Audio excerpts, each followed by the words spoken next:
system and its significance to the future of weather forecasting.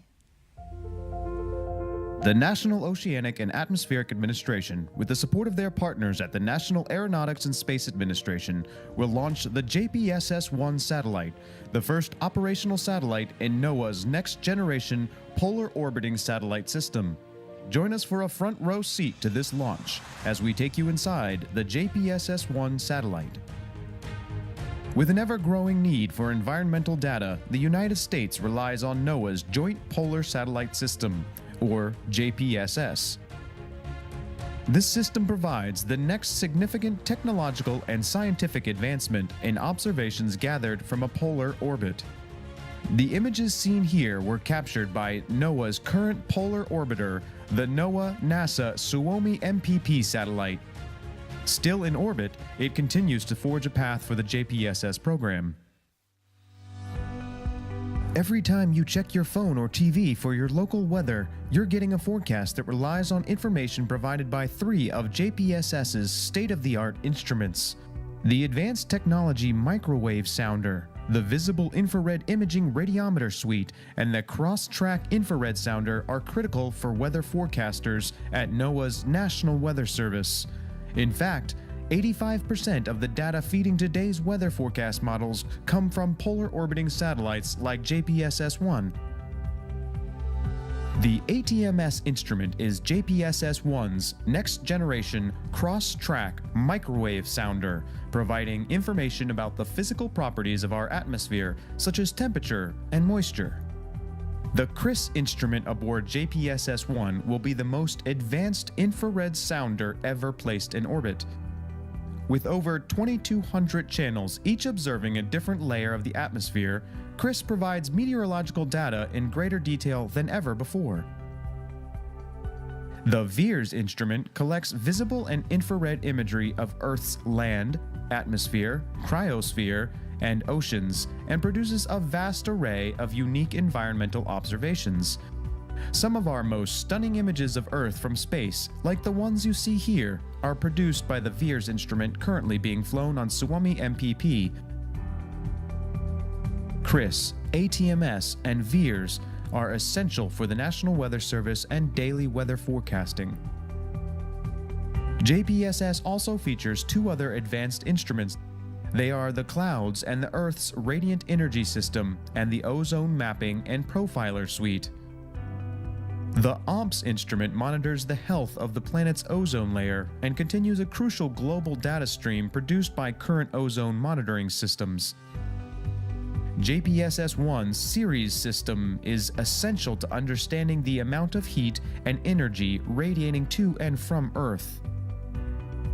While each instrument alone is an incredibly powerful tool for environmental observation, the 5 instruments aboard JPSS-1 are designed to work in tandem to provide a much more complete picture of environmental phenomena. JPSS-1 is an incredible machine. We are excited that you can join us as we see it off on its mission to continue a legacy of vital contributions to United States weather forecasting.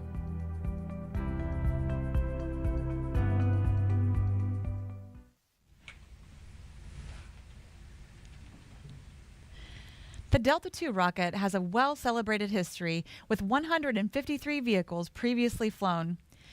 NOAA's JPSS-1 is the 53rd Delta II mission for NASA. The Delta II on this mission is flying the 7920-10 configuration, consisting of 2 stages and 9 strap-on boosters. In addition to JPSS-1, the Delta II rocket is taking up 5 CubeSats, which will be deployed in succession after spacecraft separation. Today's broadcast will cover launch activities through CubeSat deployment.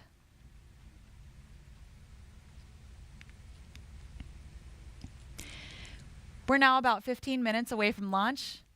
Coming up on a planned hold and the count, let's go back to Mike and Josh in the control center for an update. How's it going over there, guys? Hey, Tori, we have some breaking news to pass on. Unfortunately, as you heard during the weather briefing, there was quite a bit of discussion about upper-level winds. Upper-level winds are a concern because of the safety of the rocket after it leaves the launch pad. You want to ensure that the rocket is not buffeted by severe winds, that there's no wind shear or anything that could be a concern for the safety of the rocket. And, of course, it's important to know a JPSS-1 payload. Managers assessed the weather, the upper-level winds, and have determined that between now and the predicted liftoff time, there would not be any possibility of improving that forecast. So with 6 minutes and 42 seconds left on the T0 count and 16 minutes and 42 seconds prior to the planned liftoff, Launch Director Tom Heater informed Launch Conductor